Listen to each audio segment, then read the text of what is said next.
कहाँ से अप्लाई किया, कौन सी नशिस्त जी, के लिए? मेरा नाम उज़्मा गुल है और मैंने अप्लाई किया मखसूस नशिस्तें जो हैं एमएनए के तौर पे नेशनल असेंबली के लिए उसमें अप्लाई किया।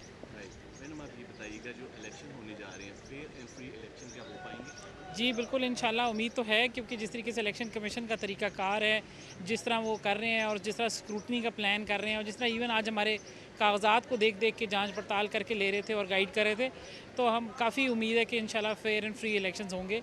अगर लॉ एंड ऑर्डर मसले को वो हैंडल कर सके, तो इंशाल्लाह ज़रूर होंगे। लॉ एंड ऑर्डर की बात की है, फक्कू भाई ने काफ़ी दफ़ा यही कहा है कि हम कंट्रोल करके इलेक्शन इंशाल्लाह फेयर एंड फ्री कराएँगे, जिसमें निगरान सेटअप जो है उसको काफ़ी ज़िम्मेदारी दी गई है। तो इस हवाले से आप क्या कहेंगे? मेरी राय ये है कि देखिए लॉ एंड ऑर्डर का मसला तो है, पाकिस्तान के हालात ऐसे हैं और कुछ कंट्रोल भी करने की ज़रूरत है इसमें, मगर इसके बावजूद मैं बहुत सारे ऐसे मुल्कों की मिसाल देना चाहूँगी जहाँ लॉ एंड ऑर्डर की सिचुएशन नहीं भी ठीक थी और जंगें हो रही थी, हालत जंग में भी उन्होंने मुल्कों ने बाकायदा इलेक्शंस अपने वक्त पे कराए हैं। इवन अमेरिका की मिसाल ले लें कि अभी जिस वक्त उनका हरिकेन सैंडी आया था और उन्होंने सारा इलेक्शंस टाइम पे हुए हैं और हर चीज़ हुई है, तो अगर लॉ एंड ऑर्डर का मसला है भी तो तब भी इलेक्शंस होने चाहिए हर हालत में। हमारे नेबर में भी अफ़गानिस्तान का भी आप कह सकते हैं। जी, ईरान का भी है। ईरान में आपको पता है ईरान इराक की जंग थी 8 साल और उसके दरमियान भी उन्होंने बाकायदा इलेक्शंस टाइम पे होते रहे हैं।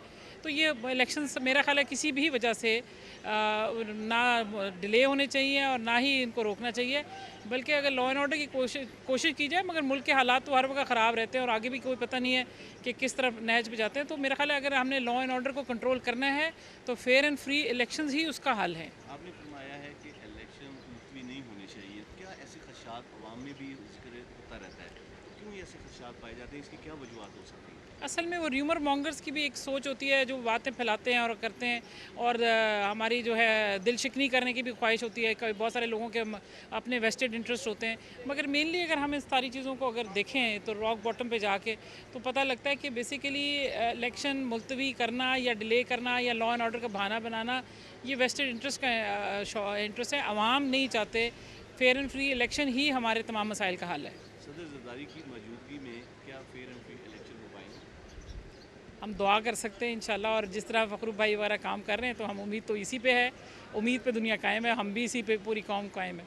मैडम कराची में सिंध के अंदर देखा जाए तो टेक्नोक्रेट का ही तकरीबन सेटअप तश्कील दिया गया है, जो आज जी, तक भी ले रहा है, 17 से जी। 18 के करीब लोग हैं। तो क्या पंजाब और मरकज़ में भी आएगा तो ये शक व शुबात बढ़नी चाहिए? नहीं, शक व शुबात में देखें हम लोगों को अब जो है जो चीज़ हो गई है, हमें उससे गुज़र के अब आगे जाना चाहिए। अगर ये बाल की खाल उतारते रहेंगे, इन मामलात में अटके रहेंगे, तो हमारे इलेक्शंस डिले हो जाएंगे। अब जो भी हो गया है, जिस लेवल पे भी हो गया है, उसको आगे बस लेके चलना है और मतलब कौम को चाहिए कि it should push forward for timely elections. जो बैनुल-अक़वामी जो लोग रह रहे हैं पाकिस्तानी, उनके हवाले से भी ये बात हो रही है कि उनको वोट का हक दिया जाए।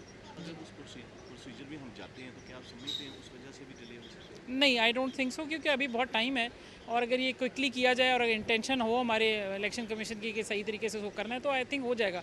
और अगर नहीं भी हुआ तो जहाँ इतनी चीज़ें नहीं हुई तो इसको भी बर्दाश्त कर लिया जाए, मगर election at no cost should be delayed. मैं फर्म बिलीव हूँ इस चीज़ में। Thank you very